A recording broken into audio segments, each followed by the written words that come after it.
Hey Trekkies, it's summer, and you know what that means. It's time for Creation Entertainment's Trek to Las Vegas 2025. This year, the convention has been expanded to a 5-day schedule, August 6th through the 10th at the Rio Las Vegas Hotel. Meet all your favorite Star Trek pros in one place, and hey, maybe you swing by Vic's Lounge and you see our panel. It's a great way to meet people in person and have some fun with your fellow Trekkies. If you can't make it to Star Trek Las Vegas, of course, there's also other events around the country this year. Trek to Orlando, August 23rd through 24th. There's the Trek to New Jersey, September 6th and 7th. And finally, the Trek to Chicago, November 22nd and 23rd. We're looking forward to meeting as many of you as we can this year. So make sure that you get ready to trek to Las Vegas. This is Margery Simkin. And Orly Sitowitz. And you're listening to Open Pike Night, the second most important cast of Strange New Worlds.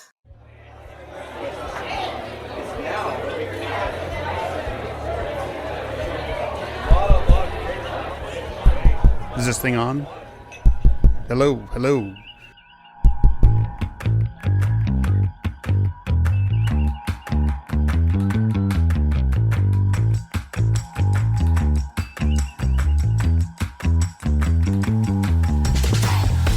Welcome to Open Pike Night, the Strange New Worlds podcast where your personal logs are the prime directive.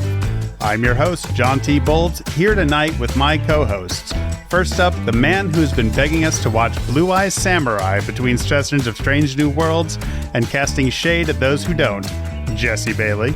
Look, it's a really good-looking show, and it sounds even better. And the man who's been filmmaking since junior high, he can self-tape in his sleep. Host of Green Shirt, a newbie's trek through Next Generation, Cameron. We at Open Pike Night are excited to be talking to these two amazing casting directors, and not just because of all the extra clicks we'll get from confused fishing enthusiasts. Our guests tonight cast a wide net to forecast who will fit best and cast a long shadow with their impressive resumes.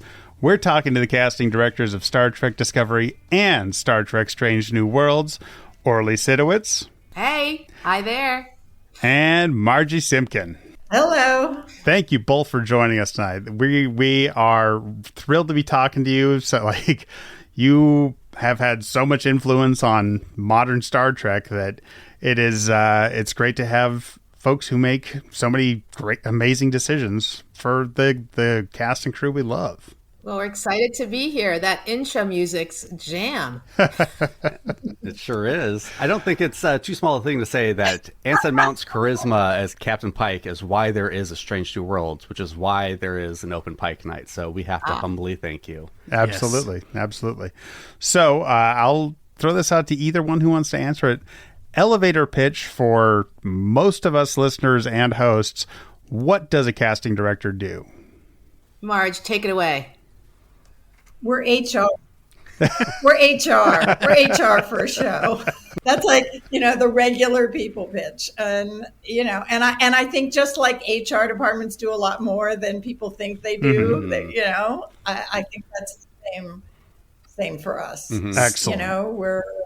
So you protect the show from the actors is what you're saying? Yeah, that's right. I love it. Well, we're going to jump right in because we have some fantastic calls tonight from our listener. First up, here is Melanie. Hi, Open Pike Night. Hi, Margery and Orly. This is Melanie from Germany. First of all, you have done an excellent job casting all the wonderful and beautiful actors for the cast of Discovery and, of course, of Strange New Worlds. Every single one is doing an incredible job, and I enjoy watching them over and over again immensely. So, on to my questions. I don't know anything about casting for a TV show, but how do you start? Do you have a clear image of the role? Are you looking for an actor who fits and could fill the role? Does an actor need to bring special knowledge, such as martial arts or horse riding, because this will be featured in an episode? How much do you know about what the characters will experience, and do you cast accordingly? Well, those are my thoughts on that matter, and thanks again for getting us an extraordinary crew on the Enterprise. Take care and live long and prosper. So sweet. In Germany. That's So pretty lovely. cool. Yeah. It just kind of blows your mind, because we don't, I think, fully appreciate the range, of stuff that you guys know. Those questions will take us an hour and a half. I mean, that's the whole show right there, answering the dumb answer is, we read a script. If we're lucky enough to get a script on a TV show, when we start for the pilot, there is a pilot script. Okay. Later, maybe not so much, but we get a script and we meet with the various and sundry decision makers, and everybody throws into the hopper what they're looking for. But what makes this really different for us, I think, is that, we were dealing with characters that that came from TOS. There was a canon, that was something that we hadn't really experienced before. We're used to setting it up, and then that becomes the canon for other people later. And I think in many ways, Pike is the classic example. Or you're going to jump in on this a little bit, but I want to pat you on the head. When we started this process, virtually patting her on the head. When we started Discovery, and we were looking for the role that Jason eventually played.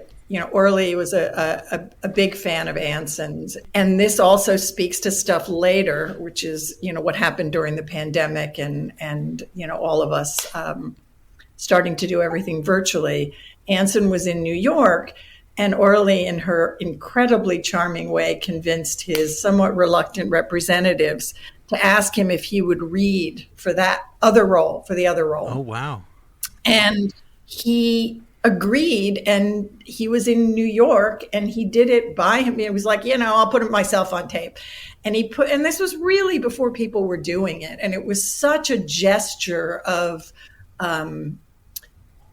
goodwill and teamwork and willingness to do it, all those things that you kind of look for in an actor that's going to do something. It was so fantastic. And then he really wasn't right for the part that we were doing then. But when Captain Pike came up and we started looking at Jeffrey Hunter, who had done it originally, Orly went, oh my God, it's Anson. Because the hair and whatever. And everybody was like, yeah, maybe, I don't know. And could we get him to read again? Which is like soul crushing for us, because we're like, oh shit, is he going to do this? He did it once. Is he going to do it again? And once again, he was game. And he put himself on tape. This time, we're in the pandemic. He was up in the country. Mm-hmm. So it was a little better setting than the kitchen, the prior one. And, nailed it, of course, and all the rest of it. But it was that willingness that was so, aside from the performance, that was, so impressive to us. And it really is all to my partner Orly's persuasiveness. Okay, I'm going to stop. Always both of us. But no, that was like Margie said, it was the pandemic, and it was before it was before, right, Marge? So we started with Lorca. The disc. Mm-hmm. Yeah.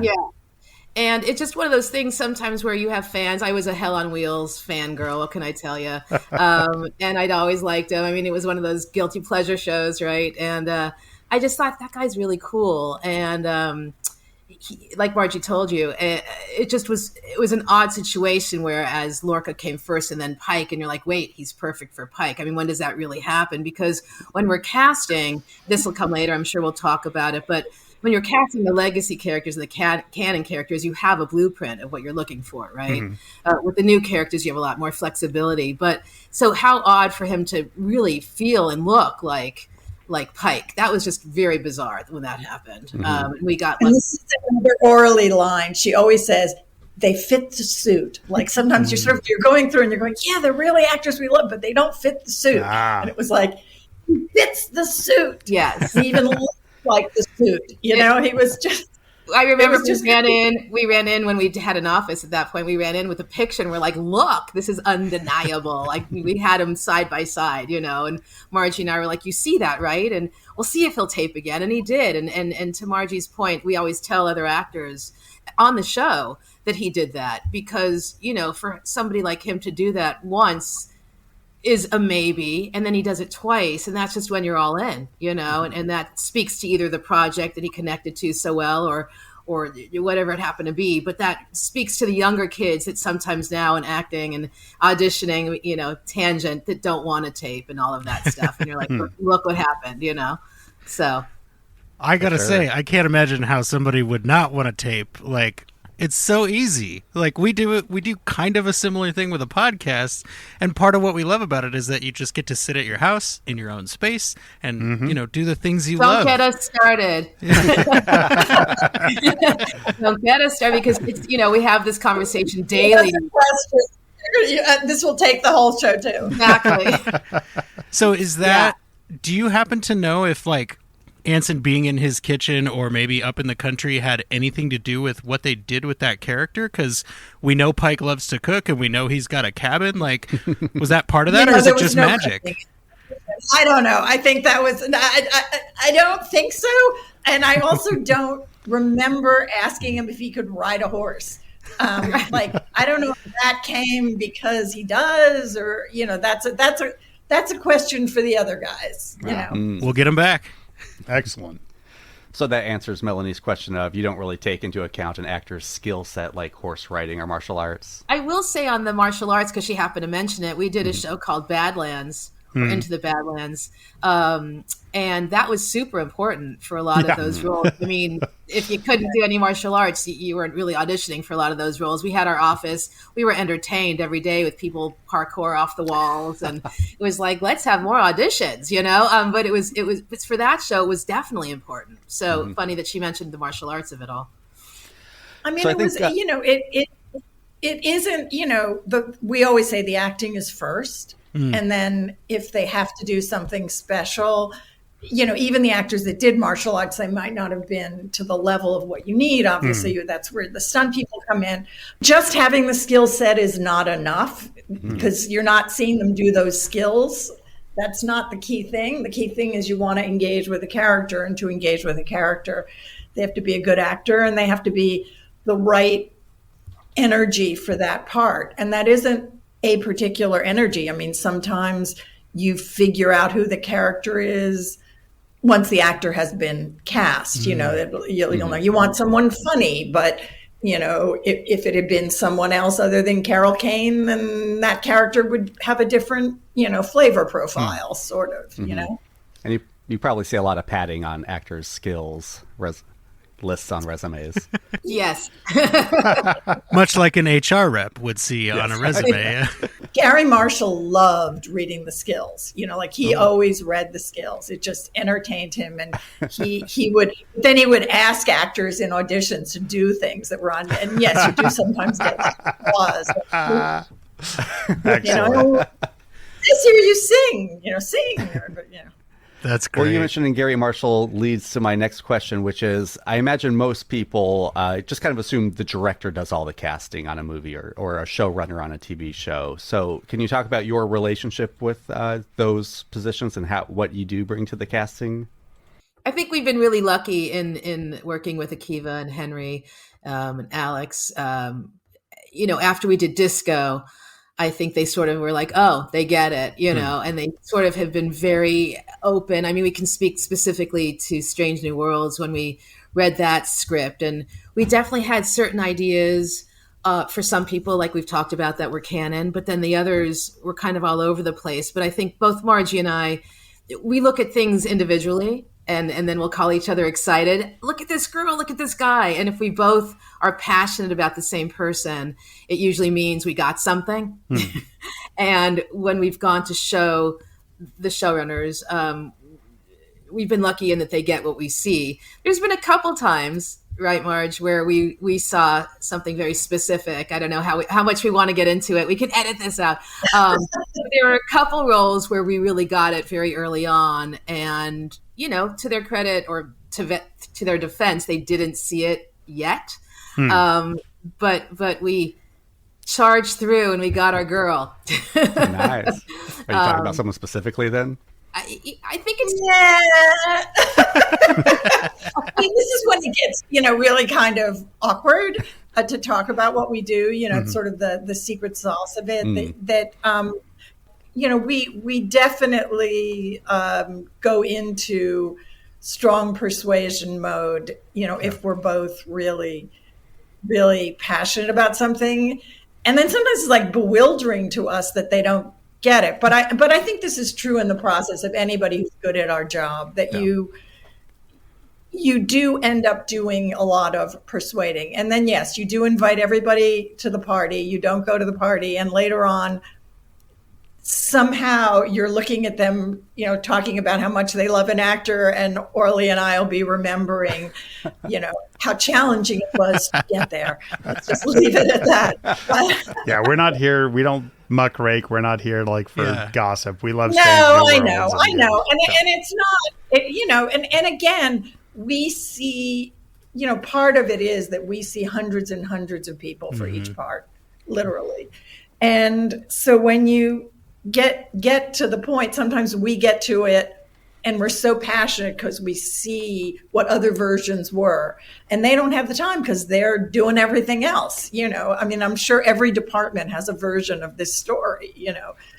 This is the right set design. This is the right costume, but it takes, because you've spent the time getting to that place, and your showrunners don't have the time because they're putting the whole thing together. But look, for the most part, we're very much in sync with them. Very cool. I suddenly feel much better about all the creative disagreements I have with Cameron and John. Yes. It's like, that's how the professionals do it. Good to know. Yeah. I know that you both were part of the process for Blue Eye Samurai, which is a big favorite of mine. Is there something specifically different about casting for voice acting versus what you were saying before? Like, do you still look at acting first, or do you look at voice first and maybe a sound and then try to pair the acting with that? Do you close your eyes when you do it? Right. Yes. Yeah. Yes. I mean, or I have a picture of the character in front of me. I keep a drawing on a clipboard in front of me when I'm listening. And you're not closing your eyes, because they do just send you voice tapes. Gotcha. So you're not looking at the actor. I mean, sometimes we know the actor, but it's really, can you imagine that voice coming out of that drawing body? Gotcha. Yeah, so just real briefly, let's kind of talk about what got you interested in, whether it was movies or TV or acting, and how you became a casting director. What's like your 2-minute bio? Let's start with Margery. Okay, let's start with Orly. They are both pointing at each other, audience. I grew up in the biz, so kind of apple tree story. Okay. Dabbled in the acting, more than dabbled, went to school and all that good stuff. And then, became one of those actors that got a job at a bar and made a lot of money, and auditioned every, other week, and was bored. And, my dad did a lot of TV, 80s TV. I don't know if you guys would know, before 80s, 8 is Enough and Starsky and Hutch and Charlie's Angels and Gunsmoke. Ooh. So I sort of was around the process for a really long time. And I just sort of loved sitting in the waiting room, in the casting waiting room, and looking at all the faces. I was 8 or 10, young. And I would just have a game with my dad where I'd say, the girl in the pink sweater got it right, based on nothing. That's a nice sweater. And just a vibe. We're just watching her in the room. And it was just, that's how it started. Okay. It just became real interesting to me, and the acting sort of fell to the side, and casting, I felt that I was with actors and was using what I had learned. It wasn't like, went to school for that, didn't use that. And it just, it was always something that I think I was good at without knowing, and then sort of dived in and was like, this feels right. And I'm sorry, I feel like I dropped the ball in the research. What did your dad do on those? A writer, producer. Okay. Yeah. Very cool. Yeah. So, like everything else in our partnership, I couldn't be more different from Orly. It's which one of the things that's really great and I think makes it fun for us. But, I grew up in the suburbs of New York. My dad was a plumbing contractor. My mom was a librarian. Nothing to do with show business. But we did go into New York and go to the theater along with all other cultural things. And I'm old, so they would dump us at the movie theaters on Saturday afternoon and watch probably inappropriate movies. It was just like whatever was playing, you'd get dumped off in the afternoon. So I loved watching the stuff, but I never imagined I could ever would be a part of it. And I just stumbled on it. I kind of early days in New York, I never knew what I wanted to do. Ran into somebody who was working on a movie, and she quit her job and it was looking for kids for, flashback sequences that looked like the lead actors in the movie. And they had gone through all the agencies, and she wanted to quit the job. And she said, just go in and lie and tell them you've been working with me and I'll give you my research. And I went in and I lied and I got the job. That's amazing. And I talked my way into all these schools in New York, which, you could never do today. And I kind of had an eye for it. And I felt like I was good at it. And that's kind of how I started. And you could do it then. I mean, it still astonishes me that people come to work for us that, want to do this, because I didn't even know what this was when I started doing it. That's great. Well, yeah. So since that time, you both have very impressive careers that, yes, we could spend an entire episode on. So we're just going to kind of rapid fire through some of these credits. Some you've both worked on, and some you each have individually. So I'll toss it to the appropriate person. First off, for both of you, what you think of when I mention, say, American Gods? We're just going to laugh. Exactly. I think Bruce's auditions. Come on, you got to talk about Bruce's auditions. Because again, this presages all the... Bruce's auditions were fun. Again, you have to remember we see so many tapes. And so for something to stop us in our tracks, it's got to be insane, right? But Bruce auditioned, and it was one of those things, Marge, come here, And he was auditioning in his kitchen, in his flat, right? And he had, right, Marge, is that what you're thinking? And he came back, and we kept working with him. 11 times we auditioned him in his flat. Orly got to know all his roommates, cat, his closet. We would change clothes on it. I mean, Margie and I will say what I love about our partnership is we're both equally as passionate about being crazy and getting the person the job.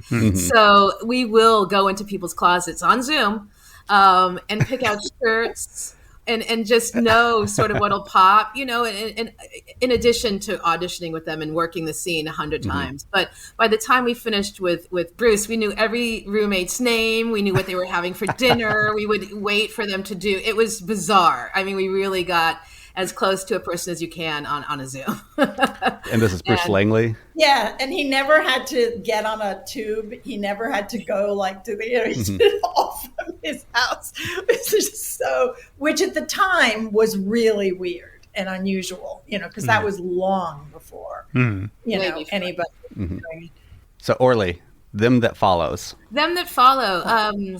That was a cool indie I did. I do a lot of indies. So it's no money and get the biggest actor you can get. Go, which is always fun. It's sometimes new directors and most of the time great scripts, because I won't take them on if it's too. Indies are so hard to do for so many reasons. But Them That Follow came out of Sundance Lab. The writers came out of Sundance Lab, and they had attached Olivia Colman. And so the minute I heard that, I was like, done. Everybody made $5 and people just kept coming to the table. And it was one of those, I had one of my casting nightmares. I'm sure Margie's had hundreds of these, but where I lost an actor the night before. Ooh. And they were to be on a plane on a Monday. And the first scene up was with Olivia Colman. And the actor from London couldn't get their visa. Oh, no. And we were told he could. And it was one of those horrible, horrible moments where you're like, why did I believe this agent? And we had nobody, and it was midnight. And I just basically said to the producers, we have no one. You're going to have to trust me. If they go down, we all go down together. And the actor was Lewis Pullman, who I will always say that name. Because he read the script that night. He read it on the plane, took a red eye, he landed first up with Olivia Colman, and he crushed it. And the producers had never seen him audition, had never seen him. He'd never done anything. And it was one of those things where you just go on instinct. Nice. What are you going to do? You know, it's an indie. You can't move the day. You can't. There's no money to do that. And he was fabulous, and it turned out well. But that's one of that was a great piece. That was I love that film. Yeah. Wow. Margery, one sentence that encapsulates Avatar. How do you do that? That's unfair. I'm so mean. Gosh. Wow, you've got me speechless, and that doesn't happen. Asking actors to be bolder than they have ever been in an auditioning situation. That's what casting Avatar is like. Orly, you told me about this movie, indie film, that has an amazing cast that I'm going to go check out, that John knows about and recommended, Mr. Right. Yeah.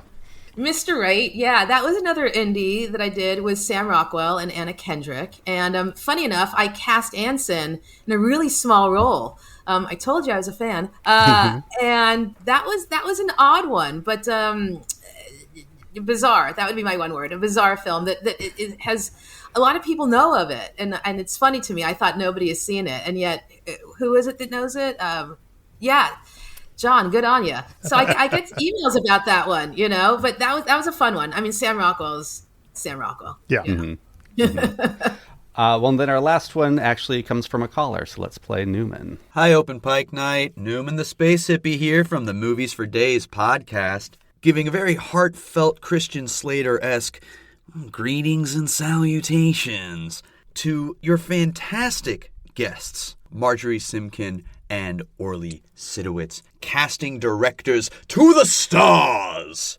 I just want to give so much thanks and praise to y'all for the amazing work that you do. Obviously, without what you do, we would not have the right actors in the right roles, and more importantly, we wouldn't have the right mix of actors, because as you well know, it's like a good cocktail. It's all about the blend, baby. Margery, let me also add that looking at your IMDb list of awesome was intimidating, to say the least. You have worked on so many films that I love from the era I was coming up and watching movies. The Score, Death to Smoochie, Little Shop of Horrors. But as a space hippie, I've got to ask a question about the casting process of Fear and Loathing in Las Vegas. Were there any last-minute replacements? Were there any notable experiences from that process? And if I can get a procedural question in, what is something that an actor can do right away in an audition to make you lean forward and go, ooh, okay. And flip side, what is something an actor can do within the first few seconds of their audition to make you just lean back and, oh, God, when is this going to be over? Newman the Space Hippie out. Okay, so Fear and Loathing, Terry Gilliam, there is no one more fun to do auditions with than Terry. And I will say that I am grateful that I was doing in-person auditions then, not because I think the audition, we would have ended up with any different characters, but just because the hang with Terry in that context is so much darn fun. Terry actually would read with them and me. So he and I would read different parts with the actors while they were auditioning. And that was super fun. In terms of what an actor can do, you just got to come in and do the work. You don't have to entertain us. I think what makes us go ew is if somebody's trying to crack jokes or, it's like we're all going to do the job. So just do your best shot. Be yourself. We'll sit up if you're one of the right people in the right parts. We don't sit up. You can be great, but it can be like Barry Keoghan. He wasn't right for that part. He was remarkable, but he wasn't right for that part. So it doesn't mean you're not great, that you don't get the part. It just means, or that there was anything you could do if differently. It just means you didn't fit that suit, as Orly would. agree to tape in your kitchen, maybe. That will There help you go. We're going to talk a little bit more specifically about Trek now. We had a write-in from one of our listeners, David Jones. Hey, folks, it's David Jones, hailing you all the way from the moon of Jagal. He was a background actor in episode 8 of season 2. My question for our guests is, what was it like trying to cast everyone and doing all the logistics, especially for Discovery during the pandemic? Like, as that all came about, what were some of the biggest immediate hurdles? You know, we also had those hurdles for SNW. We were casting on Zoom. So funny enough, we didn't meet anybody from SNW in the room, which is unheard of at that time. Nobody knew how it was going to go. I mean, no chemistry reads, which means the actors are reading with each other. You know, we did the best we could on Zoom. You know, you're side by side, but they didn't physically, you know, we're used to seeing people physically in the room engage with each other. There's a vibe there to see the chemistry. We really had nothing to go on other than, and it worked. Which if you would have asked me, I kept saying to Margie, how are we going to do this? I just couldn't imagine casting series regulars without doing that. But, so to answer that, we did that. Marge, if I'm not mistaken, I think we first met the Strange New Worlds cast at the premiere in New York. Wow. That's right. We did. That's when we literally had not, except for a couple of people that we had known before, had not. Can you imagine? I mean, I couldn't imagine. But so I know I answered that backwards because they were asking about Discovery. But in Discovery, I think we did meet people in the room. Am I wrong, Marge? We met the series regulars. We met them in the room. But once the pandemic started, obviously we went to tape. But Strange New Worlds, we did everybody on tape. And I had done another movie where I had done the chemistry reads on tape. And I wasn't worried about it because actually when we did Avatar, we could never get Zoe and Sam in the room together, the first one. Jim had Cameron cut together tapes with them. And I saw that you could do that and see people side by side or back to, you know, one after another and get a sense whether or not it was going to work. And you saw it. And so I knew it was going to work. My memory, and again, it's a while ago on Strange New World, we were talking about doing chemistry reads, but in the end, we didn't. Because the big one that we were going to do chemistry reads were Jess and Ethan, because of that romance. You know, they knew that romance was going to be happening.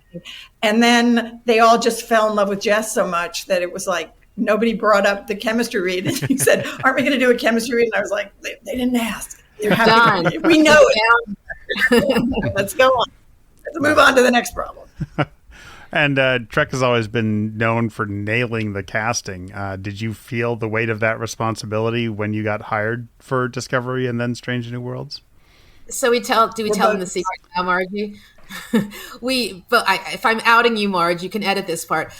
Between the two of us, neither a Trekkie. Neither one, except for Margie's brother, who's a huge Trekkie. But we were in the offices and they would come and tell us all this integral stuff. And we were like, you know, about canon and TOS, which in a really strange way helped us, except for the obvious Spocks of it all. We didn't know who these people were, what their history was. So we kind of came to it in a very fresh, you know, status. We didn't know a lot about the history, which I think is kind of cool. It's one of the reasons I think that the shows cross over to audiences that, I mean, it's great that the fans are happy with what we've done, but we think it also helps us and helps the cast be a cast that people who may not be fans can come to. And of course, you know, the writing, and I'm going to say particularly in Strange New Worlds, has sort of opened, you know, it up to make it user-friendly for the non-fan, as well as making the fans happy. And every once in a while, I would pick up the phone and call my brother and go, is this, you know, he was also a big American Gods fan. You know, it was he's like the secret resource. You're right. And I'm going to make him listen to this because I keep telling him we talk about it, but I don't think he really believes it. Should we invite him on the show? Should we interview him? Let's call him up right now. Let's get him. Yep. All right. Well, we have another caller question from our friend Zoe. Open Pike Night. This is the USS Cinema. Zoe Richardson, Captain Commanding. I must say that you have two of the finest casting directors in the industry today in Margery Simkin and Orly Sitowitz. Sitowitz? I'm sorry. I don't know how to pronounce either of these names. I've never actually heard them spoken out loud. At any rate, what I said stands. You are two of the finest. I am so pleased with what I've seen on Strange New Worlds with all of the actors that you've been able to attract to the show. And I gotta ask, people who know me know that I really don't know how to ask questions. I'm a starship captain. I'm not a journalist, damn it. But here's my question.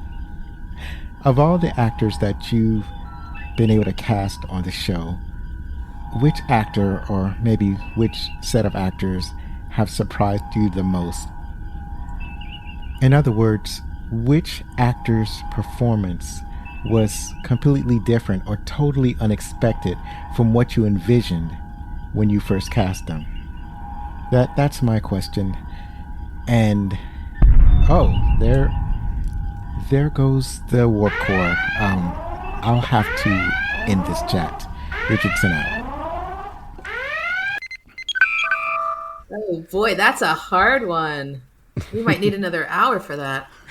I mean, you talked about how sometimes the character is discovered after the person is hired. We either know because we've seen an audition. Again, I think this will not kind of understanding the process a little bit, or we know the work and we know what the showrunners are going for enough that it ends up being in the neighborhood of what you imagine it's going to be. There aren't really like huge surprise. Oh my God. Right. Yeah, there isn't. It isn't like we're being forced to cast people and, oh my God, they're better than I thought they would be. You know? And when you thought you were like, yeah, this person will be good. And then they get out there and you're like, wow. I mean, sometimes there's surprises in the auditioning process where, you know, you think, I don't know, could they do it? And then they do it and they're really good and you're really happy. Bruce Horak, who played Hemmer, the character was blind.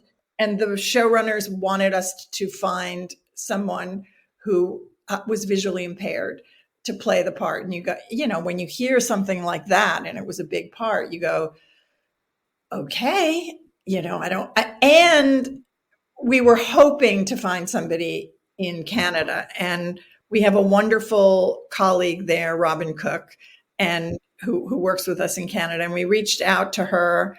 And she went, I don't know. I can't think of anybody. And she did a little homework and she said, well, there's one guy, but I don't know if he's going to be able to pull the part off. And so he came in, he auditioned, and we saw something there. And we spent time and we worked with him. And he was, you know, he did a really solid job in the audition. And then by the time he got to actually be playing the part on camera, I think he was fantastic. So that would be, that's a good one. It was fabulous. And he's an amazing guy. And that was one of the great surprises and gifts. Yes. Whose idea was it to cast him as Garkog? Was that one of you, or was that a showrunner or a writer? His second season role. No, then they were in love with him. Yeah. So, we have a joke that no one ever dies. Right. In Star Trek, in Disco, in the pilot, there was a young actor and he was absolutely wonderful and died. And then, well, we have an alternate universe. Let's bring him back in the alternate universe. Poor thing died again. But I think by then he was a series regular on another show. But it was really, you know, no one ever dies. All right. Well, we have another call here. Grayson. Hello, Open Pike and Margery and Orly. Thank you so much for letting me ask this very behind-the-scenes-y question. And I hope I don't get too controversial here. But I am a very big fan of colorblind casting. I think with very few exceptions, any role can be played by any actor, especially when it comes to fiction. I think even established characters can be played by actors of other races or genders in subsequent productions with little or no explanation needed. I honestly cannot understand why some people are like, Robert April looked like a white guy in the animated series, so how can he be played by Adrian Holmes in Strange New Worlds? My enjoyment of Star Trek is over. I personally believe that colorblind, genderblind, or sexuality blind casting can create incredible opportunities for a show or a creative property to grow. So my question is, how much leeway does a casting director have? I'm sure there are cases when producers are looking for a very specific person, but in general, can you suggest any actor for any role? And are you seeing scripts that just say character is a lawyer, cop, unhoused person, or whatever, with no race or gender attributes requested at all? Thanks. Yes, but we do get specific alien species that are specified. So we do know a particular species. Otherwise I think that look, Star Trek is famous for its inclusivity, historically. Although I will say that when I went back and we were starting this project, and I looked at the very first episode of the very first show, as a woman, it kind of was skeevy, to say the least. And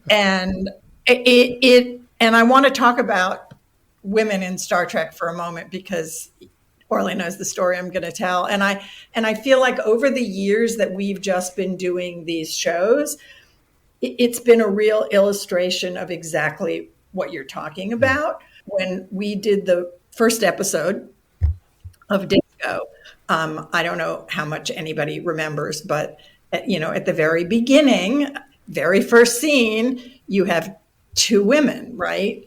You have a captain and her first, and it's Michelle and Sonequa. And there was a scene in the pilot where they then meet with an admiral. And we said, can't the admiral be a woman? And our showrunners at the time said, that's a lot of women in a scene. Wow. And I said to them, would you say the same thing if it was three men? And there was dead silence.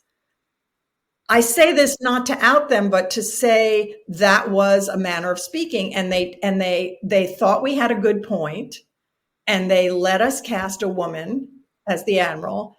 And we went to the studio, and the only note on the first reading of the pilot reading, the only note from the network was, there are too many women in that scene. And we had to recast that admiral as a man. That would not happen today. So I really want to say that is, to me, a really potent illustration of where we were then and where we are now. Because now, yes, the scripts say lawyer, whatever. Sometimes there's a story point. And if there's a story point, there will be a gender specificity. If it's part of the story. If it is a character, a big character from canon, I do think there would be, even if we were starting it today, I don't know. I think there was a feeling that certain characters had to be the same ethnicity, but we've certainly been allowed to and encouraged to stretch, and it is a discussion. But if you are allergic to latex, you cannot play certain alien characters. I will say that. So there's not entirely allergy blind casting, I guess. Right. blind cast. It's a safety thing, John. Yep. Well, with that, sort of a follow-on, do you, either of you, have any actors that you are just dying to cast in general or in Star Trek that you're just waiting for the right part to come across your desk for them? For the right suit to fit them. For the right suit, yeah. I love it. We have a celeb Trek list, if you will, that we keep handy because we'll be speaking to an agent about a different role and they'll say, hey, who we just saw yesterday for lunch? They love Trek. And so right away we get our little celeb list out and one of the ones I always like and I always go back to, Margie, I think we went back to on Section 31 was, Obama is a huge Trekkie. We haven't done that yet, haven't gone there yet, but that's always number one on the list. But, having said that, we do have that list and we got Stacey Abrams. Yeah. Mm-hmm. Stacey, yeah. So it doesn't specifically answer that question, but there are people on that list that we would love to incorporate at some point down the road. And there's some fun ones on there. Man, we love finding out about secret behind-the-scenes Trek documents. This is like the third one we've found out about. It's just so fun to know they're out there. I'm going to be theorizing what that list is for probably the rest of my life. That is so cool. Under wraps. Well, it's all based on stuff that's, if we read an article and we read that somebody says it, it's researchable, Jesse. Yeah. Is that a different experience for you, having gone into the casting world of Trek, to have like people coming up and say, I'm such a big fan of this franchise, please let me be in it? I'm guessing that's maybe different than some of the movies and shows you've done in the past. No, for sure. For sure it is. I mean, again, like Margie's saying, it's researchable because you'll hear somebody say something in an interview that has nothing to do with Trek and they'll just mention Trek and off we go and we explore. So for sure, it's different than other shows. I mean, there's fans of other shows, but the Trek universe, as you know, is so specific to that. Oh, that's so cool. Excellent. Yeah. We have another caller here from our good friend, Abby. Hey, Open Pike, Margery and Orly. This is Abby Summer from the First Flight podcast. I was just wondering, as casting directors, how is it that you cast non-leads? I'm a big fan of background actors, minor characters, reoccurring characters, all those other people that populate a show that aren't the leads. As much as I love the leads, those people really make it feel like a lived-in universe. So I'm wondering if you could talk a little bit about how that happens and what you look for there and the balance between somebody who's going to do a great job and not overshadow what the main point of the story is. So I hope this finds all of you well, and we'll talk soon. We don't actually cast the background. There are special casting director departments that do background extra work, which means to you listening, I'm sure you all know, that they don't speak. Mm-hmm. So we don't do that. But what about guest stars, the smaller characters? Yeah. Oh, yeah. It's really no different. I mean, you're still looking for somebody who, again, or it's now going to be a thing. What fits the suit? It's each character has a purpose in the story, and so we go about it with the same, honestly, the same intensity that we do the series regulars. The odd thing that happens in Trek is that sometimes if somebody is another species and needs to have special effects makeup done, then sometimes we have to cast them a long time before we even know fully what their role is, because it takes 12 weeks to do something. Yeah. So that becomes an interesting other effort, and the showrunners will have somebody usually write a scene that is what they think this character would be doing. And we use that for an audition scene. But, other than that, and the fact that they won't be allergic to latex comes, like casting, any other role, no matter how big or small. Sometimes it's a budgetary thing. So someone will have to come from Canada, and then we use our good friends up there to help us, sort through people that are up there that could be appropriate. But other than that, it matters to us tremendously that every single character be the right flavor, tone, piece of the puzzle, all of that stuff. I have such a nerdy question. What about like the Breen in season 5 of Discovery who are all wearing masks? Like, do the ones who look like they're talking, do you guys cast them, or are they all... That's background? That wasn't nerdy. That was a good question. Okay. I was like, well, they're all wearing masks. I'm sure they're not... Like, are they talking? Yeah, so... They have to bob their head like they're not. Right. If they tilt their head a certain way, does that mean they make scale, or do they get... Yeah. It's not talking, but also there are characters that don't talk, but have to perform something, and those are in our wheelhouse as well. Oh, okay. You know, okay. Those are part of, you know, they're our problem as well. And again, they're more likely to come from Canada, and you know, we trust those guys, and they're fantastic that we work with. Well, then, just to nerd out specifically on one part of Discovery from this most recent season, let me say thank you so much for Callum Keith Rennie as Rayner. Like, absolute grand slam, seriously. Yes. That one is an Orly. That's another Orly special. That's another one that's so passionate about. If you only knew the Callum. The real Callum story, yes. Thank you for saying that. It means more than you know, Jesse. Happy to. All of us are being like, Rayner is awesome. Callum Keith Rennie is awesome. So, yeah. It really super made that one happen, boy.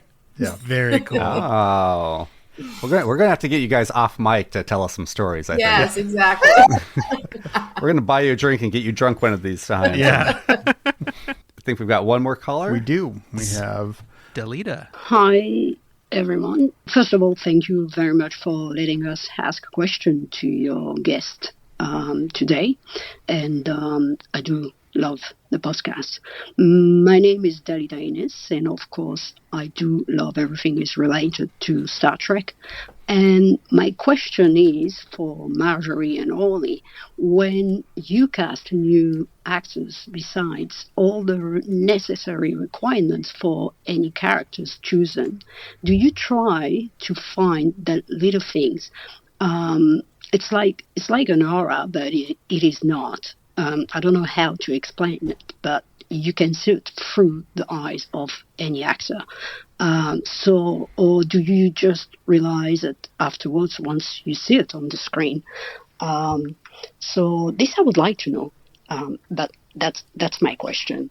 Thank you so much, and enjoy the rest of the podcast. Well, I mean, I think that's what we've been talking about the whole time. That really is what we do. You know, that is the essence of doing the job, is, you know, looking for an energy that works with the part, that fits the suit. But also, you know, the thing about doing a series that's different than casting movies. A movie is an engagement, and a television series is a marriage. And so it's about being with these characters, not just with actors, you know, like we were talking about originally with Anson and his attitude about it, but really characters that the audiences are going to love and want to be invested in. And of course, the writers are writing these characters, but what happens over time is they start writing for the actors and their abilities and their performances. And so what is so exciting and honestly for me heartwarming about hearing all these questions and comments from your listeners is that it makes me feel like we did it, or, you know, we found people that people fell in love with. And we do believe that that's why people come back. That's why we watch a series that we watch, because we've fallen in love with these characters and these actors in those roles. It's what we're always looking for, people that we would want to see next week. That's correct. Speaking of that je ne sais quoi, I mean, even beyond that, we can say that of all the cast and crew that we've spoken with, like, it is true, they are a special caliber of people. Everyone has been so generous and kind and just great people, it seems like. And I do wonder, like, do you consider that part, that casting these people, they are going to be representing not just this series, but Trek as a whole, and they're going to be going out to conventions and meeting the fans and being ambassadors for this giant franchise. Is that at all come into your mind, or is that too much and you just focus on the character? I think it comes into our mind, but it doesn't stop us from presenting people, that are, I'll say it, fit the suit. Sort of tangent to that, I just wanted to, I think we'd be remiss not to say when both of us, when we knew we were going to cast Spock, they whispered that to us at the end of season 1, and Margie and I were like, we don't want to talk about that now, because we knew it would be such a huge thing to wrap our heads around. The fans would be, if anything we had cast to that point, that was the most recognizable role that we were going to have to deal with. And the day came, and I just think this is a fun story. That Marge knows very well, but Ethan came in like 6 times, not knowing he was auditioning for Spock. Oh wow! Can you imagine? I mean, 6 times auditioning for any role is hard, but not knowing, we couldn't give him notes like, no, play it more illogical, or we could think about. We couldn't do any of that, and it at first it was funny, and then it was like, I don't know what else to tell this guy, But I think it speaks to, again, people coming back and back and back and doing the work because they wanted to for this show. And then you get lucky, and they all are like family. We've heard from many people from coming back and saying, wow, it's a really good group up there, So I think you get lucky, but I don't think, unless you know something very specific about somebody, I don't think you do worry too much about that. In the casting process, unless you do know something that you need to address. But we've been really, really lucky. These are particularly challenging shows to do. I'm not, with all due respect to somebody who's doing a procedural week after week, this is grueling on another level. And, I keep kidding about the makeup, but I'm not kidding about the makeup. And then all of a sudden we'll get a script and they're like, okay, everybody's going to be whatever this time. And so if you don't have a good attitude, it's going to be a particularly trying thing. But you don't always know who people are going to be when you're doing, they're nice to us because they're trying to get a job. Right. Again, we're HR, so we don't see the ugly, and we know there are shows out there where there are ugliness. We've been very lucky that, and I think this is also, speaks to the showrunners that, they have, and particularly the producing directors who are up there for the long run, and how they handle things, that they've turned these people into a family, and it's lucky. I mean, they are a really, really wonderful group. And occasionally, I will say this about guest stars: if there is somebody who is fabulous for a part, and we know they're kind of a pill, we will say to them, we think they're right for the part. They will enhance it, but they're going to be a pill. But just suck it up, because it's a short period of time. Right. That's great. Yeah, I'm picturing Carol Kane, right? She was just so hard to work with. And you... Let's talk about Carol Kane real quick. How did she get cast? Okay. Was she on your list of when you get a chance? She was the list. Yeah. She was, honestly, we read the script, and we were sort of they were sort of explaining people that they thought could be right. And, sort of said, what about Carol? And Akiva started to laugh on the phone at the idea of it. And they hadn't really, it was like really hit his funny bone. And I didn't think it was that out there of the crazy thing is, this shows you where to me, it didn't seem that unusual of an idea. And it just made us laugh, the idea of Carol in that world. And I think it's made the fans laugh. My brother really liked that one. And before, afterward, I didn't even talk to him about it. And after the first episode she was in, he called me up and went, Carol Kane, that's hilarious. She is the person we all didn't know we wanted to see in Star Trek in that role. Yes. Thank you. Well, that's our goal now. Now it's just about having fun. Now it's just about, how interesting can it be? Because now people really want to do it, especially, I don't think she was supposed to be around quite as long as she's hung in there, So I've got some specific character questions here, and full disclosure, I'm the huge fanboy. I have trouble containing myself every interview. The first time we met Anson Mount, I actually blacked out for 15 seconds before I started talking. But since then, we've spoken to him a couple times, and you're right. Absolutely very nice guy, easy to talk to, really puts you at ease once you get past that aura. So I'll just start by saying I don't think you have missed anywhere in this series. These people are the people that are supposed to be on this crew. It really does. From you guys, that means a lot. Yeah. Thank you. And so, I mean, what's your research? Like you said, you watch people in stuff and you become a fan, and then you get put into a position to put them in Star Trek. So with Anson Mount, I have to ask, because this is a sticking point for me in the history of our show. Did you or did you not watch him in the Britney Spears movie?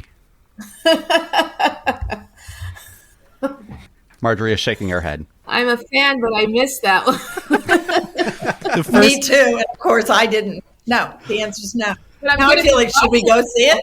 Should we go watch it? I think you can see shades of Pike in his performance in Crossroads. The first time I told my wife that he was in Star Trek, she went, "Oh, from the Britney Spears movie." And I was like, "What? That's Excuse hysterical. I want to watch that now for sure. We'll do a group watch one of these days. Yeah. We'll make it a thing. Yeah, absolutely. Yeah. So, was there anything that you had seen Ethan Peck in before he auditioned? That story is funny because, like I said before, we were so sort of nervous about that. And I always explain it to my friends that are not in the business. It's like, if I was a real estate agent and I showed you one house, you'd probably say, "That's a cool house. What else you got?" Right. And so when Ethan came in, the first day we started this role, it was sort of like, "Oh my, is that Spock?" You know, we had so much pressure on us for so long, and we're dreading this just as far as it being so challenging. And he walks in the first day and we're like, "No, that can't be," but it is. But wait, who else is there? And then it was one of those stories you hear where you just keep going back to him, right? It's like anything else in life when you're like, "Oh, it's the first house, it's the first dress," you know? Yeah. But that's really what happened with Ethan. And it was undeniable. Very cool. So, okay, you had mentioned Margery being a little skeeved out after you watched the original pilot. We have all been really grateful to get number one Una Chin Riley back as a character and, let her expand that legacy. Was there something about Rebecca Romaine that you had seen before that before you put her in Discovery that made you think this is number one? In fairness, that was a tiny part that was never meant to become what it became, and she was friends with the showrunners at the time. That's how she ended. I mean, she is one I will not take credit for here. Everybody wanted at that point to quote unquote cast up those parts, and so it was like, guess who we could get? She's friends with us. Gotcha. And I think it's been fantastic for her because she's really, stepped up to the plate and gotten an opportunity to do a level of work that frankly she hadn't before. And she's, done a great job. It's been fantastic. And I think she's having a great time, but it was really originally just, guess who we could get? And she looks like, she kind of looks like the original. Yeah. The courtroom episode from season 2, widely agreed to be an instant classic. So So the big three there, Captain Pike, Spock, and number one, we've got the story, and we have more legacy characters, but of the characters remaining, who would you say, when you were reading that script for Strange New Worlds, who was the character that you were most excited to get to cast? I'm going to go a different way here. How about that? Okay. Sure. Please. There was one character that was really hard to cast, one series regular. It took us the longest, and it was sort of not as defined in either Margie or my thinking when we thought about it. It was Lon. And it was such a wide variety of what we knew what they wanted. We knew what they were going for, but she was the hardest to cast. We went to all countries, so many countries. We were in Israel. We were in India. We were in everywhere. There was so many almosts, let's try it again with almost. And then Christina happened. I mean, but that was, wouldn't you say, Marge, that was the hardest to wrap. Because everybody else was super distinct. Yeah. The other character had very distinct qualities. And she was less specific in the writing. You kind of immediately, you knew who Ortega was, you knew what that was, and then it was just who's the coolest person we could get. But you didn't know who Lon was. And yes, you're absolutely right. It took us a long time. And then it's that thing one of your callers was talking about, you're putting together a puzzle, a tapestry, a cocktail of all these different flavors. And it was sort of, we needed to fill the missing piece. And as we pieced it all together, we figured out what the missing energetic piece was. And then it turned out she had all these other talents. Like, who knew she could sing like that? We didn't know that. Mm-hmm. She's just remarkable. Yeah. But they're all remarkable. I love all my children. We were told frequently, by callers and other fans, like, I was not sure about that character, La'an, when I first read that she would be in the show, because I was thinking, like, how are they going to make that work? And the performance has absolutely turned everybody around on it. It's like, she's a huge favorite now, and she's had great stories. Yeah. And I think as people, as they discover her strengths as a performer, they've written to her, because that, again, is what happens as these things develop. But honestly, I have been fortunate enough to do a lot of things. And I will say with no hesitation, this is one of my favorite casts that I've ever been a part of putting together. They're just all rock stars, and they're so cool. I really love each and every one of them for their own special things. Yeah, I think each one could carry a show on their own, could have their own spin-off. Yeah, which we've asked for, and we will continue to ask for. So with Uhura, I'm sure there was some pressure there. Had either of you seen Celia's stage work, or was that just? Yes. Okay. Yes. No, we both. Yeah, during the pandemic, I was watching as much Broadway as I could, and there came Jagged Little Pill. And it was before we knew we needed a Celia, but Uhura. But that's one of the things where it's like you're doing your homework, and Margie and I both go to the theater, and there wasn't any to go to. So it was sort of classic timing where there she was. And Margie saw the play live, and I saw it over Zoom. And so that was a pretty cool moment. And I'm a huge fan of her mother's. Yeah. To me, one of the biggest thrills of going to the premiere was meeting her mother. Because she's just this huge Broadway star that, we both seen a lot of, and it was like, oh my God, she's mom here. But she talked a lot about her mom when she was on. Or they did. Amazing. So with Celia, do you reach out to Celia and ask them to audition then? Or like, what is the kind of the percentage of people who just not applied, just auditioned on their own and that you reached out to? It's hard to quantify, because when we start, we're off in our corner making our little lists. And at the same time, we reach out to the agents and say, who have you got? Mm-hmm. And then things come in, and there's lots of crossover. Mm-hmm. It's sort of more that than it is, who would be great. Okay.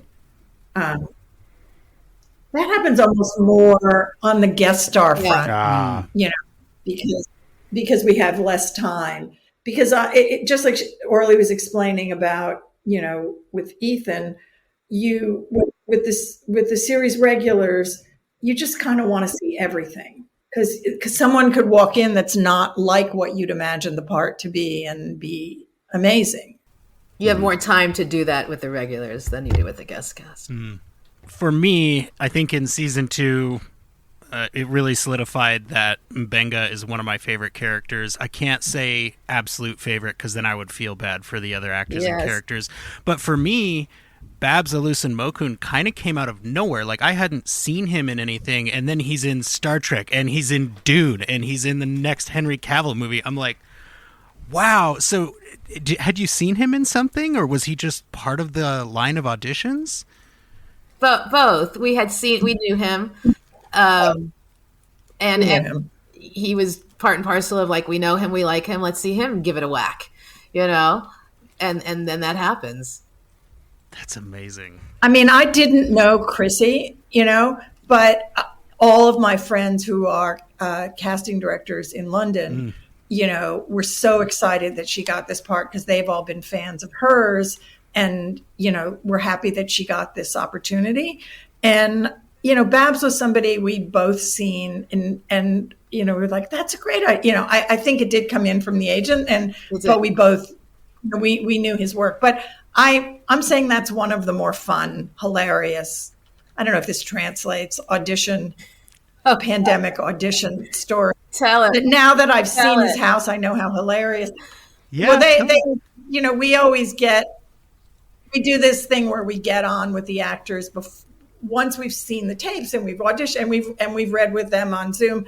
When they're going to meet the showrunners, we want to make sure that we get a really great tape that we could then send on to the network for approvals and to the Star Trek people and to Alex, and so we get on early to set up the shot, and there's often a lot of books involved and people like having to lift their computers so that the eye line is exactly right and the light is exactly right, and they're moving around their house with the lights, and he was in this room and the lighting looked great, but it was too low, and we kept having him bring more and more and more books, and God knows, but we had no idea where he was, and then I think Orly, I'm sure it was Orly, because it's always Orly about setting it up perfectly. It's like, could you step a little further? And he said, my knees are on the bed. I'm in a tiny room in an attic at the top of my house. And I've since seen he lives in one of the really old houses. So I think the room was a bed and filled the whole thing, a little bed. And teetering on the bed was this, tower of books that he kept having to go down, I'm sure, a very narrow staircase in this old house in London, up again with more and more books. And this thing was teetering on it. And we were both like, okay, just do it. But there was this ongoing thing. It was, I don't know, makes me laugh. It's very funny. Moral of story, when you audition for us, have a lot of books. Yes, that is our one tip. Yeah. And it goes back to what you said about, kind of just seeing that there is a willingness to do the work, even in the audition. Like, I mean, it would be understandable for him to be like, can I please just read the lines, right. But it's like, you didn't get that. You had the dedication and the effort. That's a really great story. It's a great. Okay. So everybody who listens to the show has been waiting for this. Tell us whatever you can about casting Melissa Navia as Ortegas. She's an absolute favorite here. She was our first interview. She really opened the door for us, and we've since met her a couple times. She's one of our favorite people in the world. Ah, well, we really didn't know her. We didn't know her at all, neither one of us. Oh. And she has a very remarkable rep who has come through for both of us in different things with fantastic actors, a smaller agency in New York. It always impresses me when reps have she has an amazing eye for talent. Everybody she represents, you come to trust people. And when she says, can you see somebody, I see them. And she represents one of the kids that was in Avatar and somebody that was in another movie that I did. And, she represents a lot of people that the more mainstream places, they didn't go to a fancy drama school, or they didn't pop from a this, that, or the other thing, hot indie, or, and they just come in and she meets them and she thinks they're special. And so she asked us to meet her. And I'm going to say, I think from the minute we saw her, it was like 100%. It was the way we had imagined the role. So, we feel very lucky to have come across her. Yeah, I mean, the humor and when that caller asked what makes you lean forward. It was just something that she just got, she just had a take on this character, the humor, her energy, as you guys know, being fans, just shines through. And it was something that was a leaning forward moment where we were like, yes, nobody else was like her, like Margie was talking about all the different flavors. And she just completely embodied that character and brought so much to it that wasn't even just on the page. There was so much that you can see when you watched her audition that she would have a lot of ideas about in future episodes. Oh, I can't wait for her to hear that. That's so cool. I mean, it does feel like just a special kind of magic that you have been able to capture with this whole cast. So with Jess Bush, had she been in something that you had seen, or was that an agent, or did she just kind of show up at auditions? I mean, I don't know how auditions work. Jess is somebody, when you hear casting directors talk about people they want to work with and find something for and hope to have something, it's what actors hate hearing. We're going to think about you for something else. We'll totally remember you. It's like all those lines that actors have heard over and over and never believe. And what's fun for Margie and I is to say, we meant it. She actually auditioned for us for Why the Last Man, and got really super close, and it didn't happen, and we'll think about you for something else. She was supposed to do a film for me, and it didn't work out. So when she heard back from us, she's like, right, but that's somebody we kept our eye on, and there you go, and it does, for years. It does happen. For years. That really... And it's also, again, this is, there is a lot of work we do with certain reps that, we trust. And she's somebody who, her American rep found her in Australia, I think, watching a television show. And as you know, she's an artist. And my memory of it is she was doing like Australia's top models to make money to pay for her art, and he saw her on the show and saw how special she was. And, it's really hard when someone doesn't have a fancy agent in their country of origin or whatever to sort of break through. And for us, if someone's special, if there's a rep that consistently shows us somebody who is special, then we take that call and see those people. If somebody says, can you see these 23 actors? We're like, okay, maybe whatever.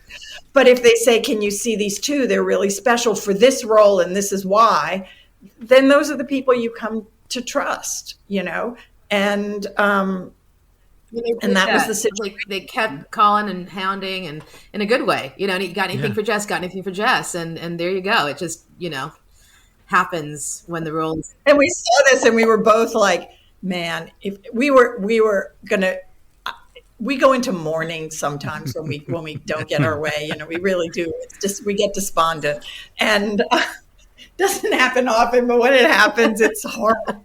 But it was like, if Jess does not get this part, we don't know what to do. And actually, it was in the Jess and Ethan thing about the chemistry read, because Akiva was like, we have to do a chemistry read with whoever's going to play this part. And then he saw Jess, and it was like, okay, she's going to so cool. It was like, that was the one. It was like, that was the easiest. Thank God, because we didn't know where else. I mean, we really. Yeah, it wasn't her. We were like, we don't know what it is. And I like that because you were mentioning earlier about, sometimes it's not that you weren't great. It's just that there was one thing in the way, and, maybe it was another person, maybe it was a circumstance, but it's really cool to know that you're actually keeping people in mind when you say that you're going to keep them in mind. And I got a kind of a slight detour here. I got to ask, how does it feel to know that you might be giving somebody their big break? Great. That's the fun of the job, right? That's what makes us keep going.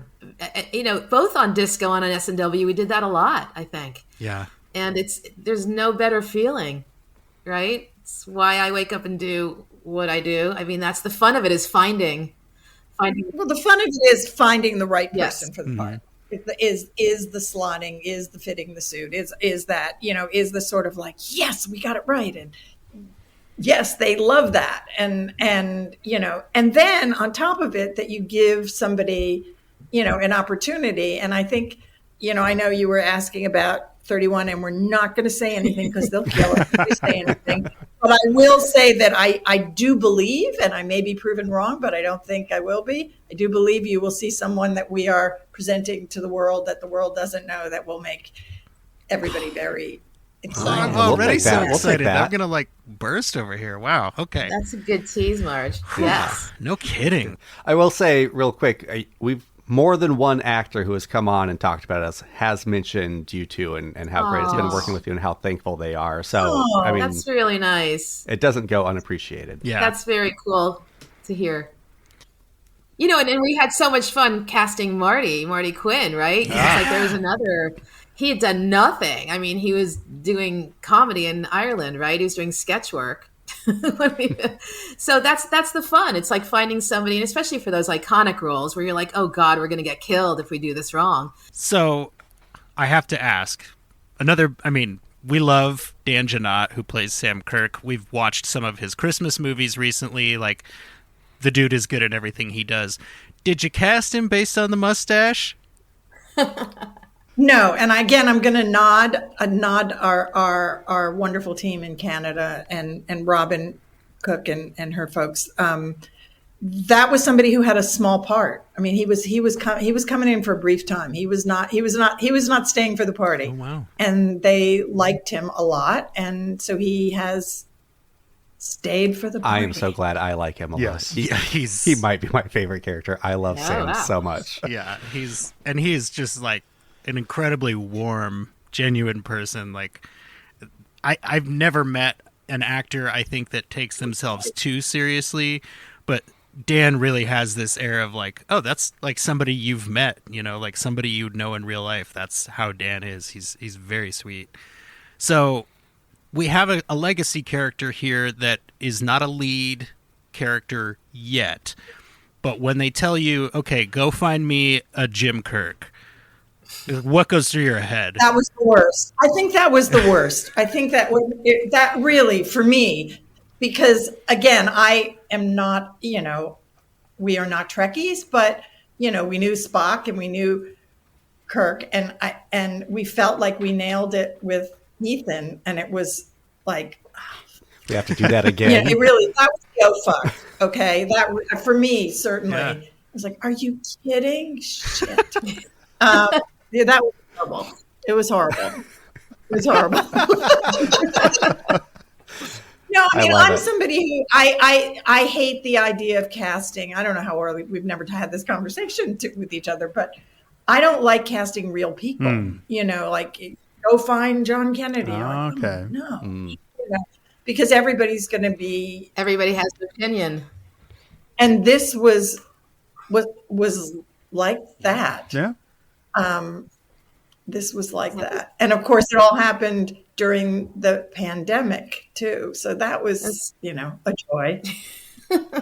It just was one of those things where it made sense to us, and you kind of go, okay, it makes sense to us, but are we crazy? Because it is scary. It's a scary, Ethan was scary, and then you're like, oh God, dear Lord, now we have to do, and it was scary. It took us sleepless nights on that one, but it just came about and just felt really, really right.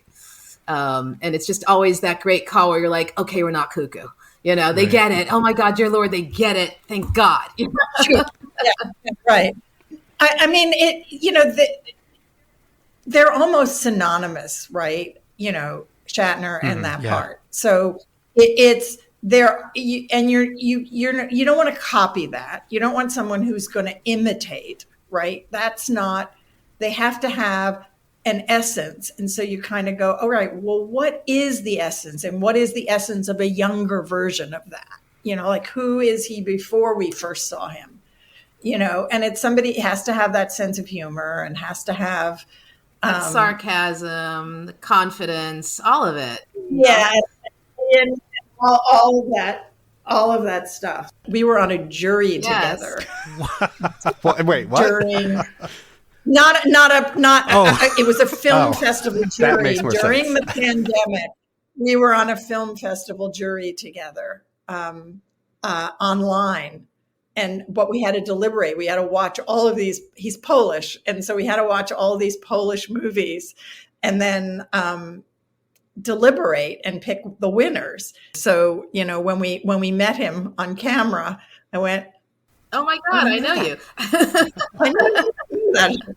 I really like how you put that, Margery, about how it kind of felt like casting a real person, because I mean, even just as a fan, like, there's no way we could pick somebody that would work for that, because it's like, how do you separate those pieces in your head? So yeah, that, and then, just casting on essence, like you said, like, there is serious magic going on in y'all's office. Like, yeah.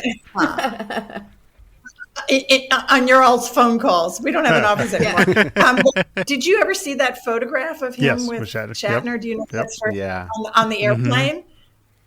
Mm-hmm. Right? So he texted and said, "You're not going to believe who I sat next to on the plane today, and I can't tell him." It was hilarious. Oh, I didn't realize he couldn't tell him. Well, Shatner doesn't have an NDA, Cam. Right. Well. No, but it was also, and it was all, right. That's funny. I didn't know that part. That's hilarious. So cool. All right, well. And so Shatner just thought he was, this goofball actor trying to take I mean, he's not wrong, but But how many people, try and sneak a selfie with Shatner when they're in public anyway, right? He's got to be used to it. So I promise we're not asking for any favors here. I'm just, in general, what would be your advice to anyone listening who would love to be on Star Trek someday? Find one of those reps you were talking about. Yeah. Get tested for latex allergy. All of the above. For sure. Start working the film festival circuit. Yeah, you never know. Buy books. I think I'm just going to say, do good work wherever you get to do it. And if it's the right part, it just sort of bubbles up. You find you emerge. I mean, there's lots of actors we love and we don't have parts for them. We're lots and lots and lots. I mean, it really is lightning in a bottle when it just all makes sense and it all just happens. There's no formula, right? Yeah. Unfortunately, or we'd be billionaires. Mention in interviews that you want to be on Star Trek. Yeah. Exactly. Right. Yeah. If you're already an actor, make sure to mention that. Well, we aren't on Star Trek, but we are on Open Pike Night, which is an open mic night themed podcast. So I believe, Orly, you have been assigned as our joke teller for tonight. Is that true? Oh, dear Lord. Well, I did just speak to my nieces, thank God, because it's always like, do you know a joke? No, and I can't even remember jokes, but I'm going to try one. And you tell me if it's funny and you can edit it up. I have two. Hold on, I have to remember. See, here it goes. What did the fish say when they slammed into the wall, when they swam into a wall? How about that? What did the fish say when he swam into a wall? Damn. I actually got it right before you said it, and then I felt dumb. See, that's up there. Okay, let's try another one. I loved it. Wait, I have to try one more because it's funny, and I'll never remember these jokes again. Now I have to. What do you call a hippie's wife? What? What do you call a hippie's wife? Mississippi. Nice. Nice. We'll edit in a rim shot there. That was very well delivered.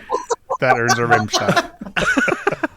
I love it. All right. Well, you said you can't give us a tease for Section 31, but then you gave us a great tease. And we understand because it's Section 31. But how about Strange New Worlds Season 3? A single word that won't spoil anything. Yeah, so examples that we've had, we always ask for an out-of-context teaser, right? Like something that when you hear it, you're going to go, that's not a teaser. And then when you hear it or see it on screen, you go, I can't believe they told us that, So examples that we had were Terrarium, and what else have we had for Season 3? We had Mortagus. Mortagus, yes. Mortagus. Which we kind of, expected. Yeah, that was a gimme. I love Chrissy's, which was just dun dun dun. Right. Yeah. And again, Never the goal to ask anybody to break an NDA or get in any trouble. Ugh. I'm completely blanking. Yeah. I mean, this isn't specific, magical, maybe? Okay. Well, I'll take magical. That's good. Yeah, Take that all day. Thank you. Yes. Well, I was going to say, surprise. See, there you go. There we go. Okay. I like these. These are really good. So there's a Especially coming magician's from birthday musicians, party. yeah. Yep. Right. Okay. They turn everybody into aliens wearing latex. We've totally Margie, got we're going this, to you get in guys. so much trouble. They know the whole log line.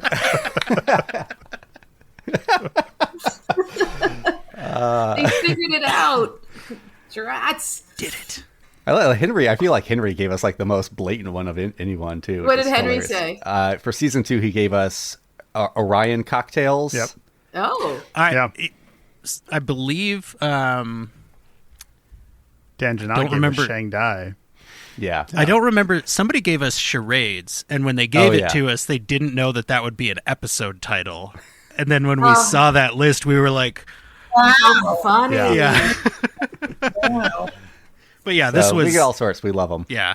Because you never know which ones mean Which what. one's going to hit? Yeah. Right. Yeah. Yeah, and because of the timing, like season 2 was just about to come out when we were doing Right. a big chunk of our interviews. So It's so funny because you just, I still get confused about what's in what So do season. I. It's just the timing of these things, we're just going. Right. There was a minute where I went, we haven't done season 3 yet. And then I went, wait, no, we finished season 3. It's incredible when you guys, when we talk to people like you, it's like you guys know so many details. I don't you have them all in your... And then it's coming out, and then but now it's not going to come out till Another year? Whatever. Yeah. Right. Yeah. Yeah. No, I know it's really unfair. We're always asking people questions about things that happened 2 years ago. oh yeah, we've Well, it's your job. and we try very hard. Thank you for not asking me more about Avatar. I finished 8 years ago. The one that's going to come out next year, I finished working on 8 years ago. That's not So in the good. Sylvester Stallone movie Daylight in 1996, how was it I wanna casting talk- Viggo Mortensen? That's what I'm better at. I'm love better that at. movie. There's some good stories on that one. Yeah, there were good stories. I want to talk about 12 Monkeys, John. Come on. Yeah, absolutely. I would choose 12 Monkeys for sure. I wish they would let us do. Now we're going to ask them to let us do some stuff on Blue Eye. Right? Oh, yeah. There you go. True. And thanks for watching Blue Eye, Jesse. Oh my gosh, I have been proselytizing that show, like telling Yes, he people has. they have to watch it. Like it is. It's doing really well. People Oh my gosh. love it. People found it, I did it in a night. You see it, love it. Yeah. But getting people to watch, I find people, a lot of my friends are like, I don't watch cartoons. Right. I don't watch. And they're like, That's the biggest barrier, is telling people, look, animation is not a genre, it is a medium. Please Yeah. go watch it. I definitely clicked on it thinking, okay, I'll watch this first episode, and if I like it, I'll keep going. I finished it in a night, and then I've been talking about it ever since. Like It's interesting the range of ages that in my experience have watched it, from teens that love it to adults. Yeah. It's amazing. And I believe the second season has been announced, so I am waiting on bated breath. I hope that show goes. Yep. for a As long are time. we. Yeah. As are we. Any Star Trek people in Blue Eye Samurai other than the We'll obvious? find out. Hey. We'll have to do a podcast. Blue Eye Samurai meets Star Trek. maybe. Open Right, Samurai an Night. episode. I don't even need you guys for that one. You can take the night off, and I'll just do the whole thing. True that. Margery and Orly, thank you so much for spending this time with us on Open Pike Night. It has been fantastic to learn more about what you do and what you have done for Star Trek, Discovery, and Strange New Worlds. Happy to be here. It was so much fun to talk to you guys. Really fun. Really, really fun. It's been a delight. Thank you so much. Yeah. And we can't wait to see what you will do going forward. For Yeah, both exactly. Strange New Worlds and the Star Trek universe as a whole. Thank you again. Thank you, guys. Thanks. Thank you to all our listeners and callers. Those were fantastic questions for Margie and Orly. Thank you to Margie and Orly for guesting with us, and to all of our supporters on Patreon and out there in the listening audience. Be sure to follow us on all social medias at OpenPike. Go to openpike.substack.com to sign up for the newsletter if you haven't already. We will be putting out calls for more calls to our show for each episode. Be sure to follow Cam at GreenShirt87 for the Green Shirt, A Newbie Trek Through the Next Generation podcast. He is halfway through Season 7 and into DS9. If you have not heard the DS9 Minute, it is fantastic. Keep listening to Open Pike for more great interviews and discussion about Star Trek Strange New Worlds and all things Trek, including coverage of our panels at Trek Long Island 2024. It's been a long night, and we have to go find the perfect people to cast for the Open Pike Night biopic. So be sure to clean up after yourselves, be sure to tip your servers. You can go anywhere you want, but you can't stay here.